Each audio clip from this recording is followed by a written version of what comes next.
Hello मेरे प्यारे बच्चों, आप सब अच्छे से अपनी पढ़ाई कर रहे होंगे, है ना?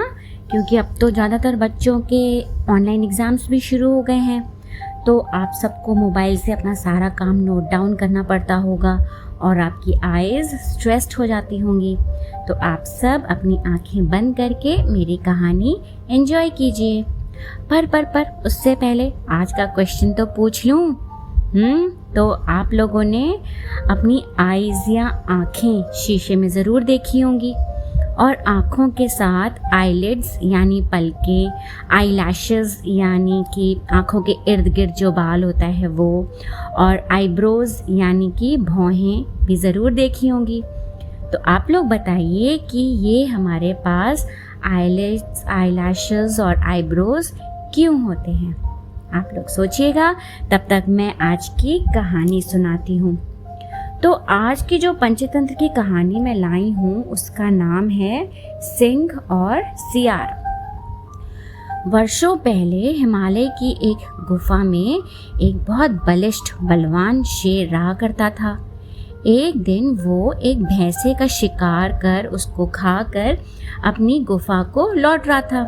तभी रास्ते में उसे एक मरियल सा सियार मिला, जिसने उसे लेट कर दंडवत प्रणाम किया। जब शेर ने उससे ऐसा करने का कारण पूछा तो उसने कहा, सरकार, मैं आपका सेवक बनना चाहता हूँ। कृपया मुझे आप अपनी शरण में ले लें। मैं आपकी सेवा करूँगा और आपके द्वारा छोड़े गए शिकार से अपना गुजर बसर कर लूँगा। शेर ने उसकी बात मान ली और उसे मित्र की तरह अपनी शरण में रखा। कुछ ही दिनों में शेर द्वारा छोड़े गए शिकार को खा खा कर वह सियार बहुत मोटा ताजा हो गया। प्रतिदिन सिंह के पराक्रम को देख देख उसने स्वयं को सिंह का रूप मानना शुरू कर लिया। एक दिन उसने सिंह से कहा, अरे सिंह, मैं भी अब तुम्हारी तरह शक्तिशाली हो गया हूँ। आज मैं एक हाथी का शिकार करूँगा और उसका भक्षण करूँगा और उसके जो बचा कुचा मांस होगा वो तुम्हारे लिए छोड़ दूंगा। अब चूंकि उस शेर ने सियार को मित्र की तरह रखा था, तो इसलिए उसने उसकी बातों का बुरा नहीं माना और उसे ऐसा करने से रोका। लेकिन भ्रम जाल में फंसा वो दम्भी घमंडी सियार सिंह के परामर्श को अस्वीकार करता हुआ पहाड़ की चोटी पर जा खड़ा हुआ। वहां से उसने चारों ओर नजरें दौड़ाई तो पहाड़ के नीचे हाथियों के एक छोटे से समूह को देखा। फिर वह सिंह की तरह दहाड़ने की उसने कोशिश की, लेकिन है तो वो सियार ना, तो सियार की आवाज निकाली और एक हाथी के ऊपर कूद पड़ा। लेकिन हाथी तो बहुत बड़े साइज का होता है। उसने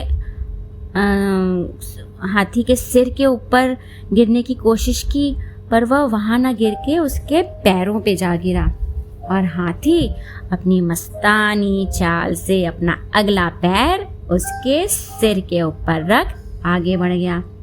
क्षण भर में ही सियार का सिर चकनाचूर हो गया और उसके प्राण पखेरु उड़ गए। तो पहाड़ के ऊपर से सियार की सारी हरकतें देखता हुआ सिंह ने तब यह गाथा कही, होते हैं जो मूर्ख और घमंडी, होती है उनकी ऐसी ही गति। तो देखा बच्चों, घमंड और मूर्खता का साथ बहुत गहरा होता है, इसलिए कभी भी जिंदगी में किसी भी समय घमंड नहीं करना चाहिए, वरना अपने घमंड में आकर आप कुछ ऐसा कर देंगे जो आपके खुद के लिए गलत होगा। ओके, तो अब मेरे क्वेश्चन का आंसर। मैंने पूछा था कि हमारे पास लैशेस, आईलिड्स और आईब्रोज क्यों होते हैं। तो बच्चों, इसका जवाब है कि हमारी जो आँखें होती हैं ना, वो बहुत नाजुक होती हैं और उन्हें सुरक्षा चाहिए। तो आईलैशेस और आईलिड्स तो आईज को प्रोटेक्ट करते हैं। अगर कोई मान लो इंसेक्ट आँखों के पास आ जाता है तो आईलैशेस, जो मतलब आँखों के इर्द गिर्द जो बाल हैं, वो इंसेक्ट को बहुत पास आने से रोकता है। पर फिर भी अगर मान लो इंसेक्ट बहुत पास आ ही गया तो तुरंत हमारी पलकें झपक जाती हैं, आंखें बंद हो जाती हैं और इंसेक्ट आंखों के अंदर नहीं जा पाता।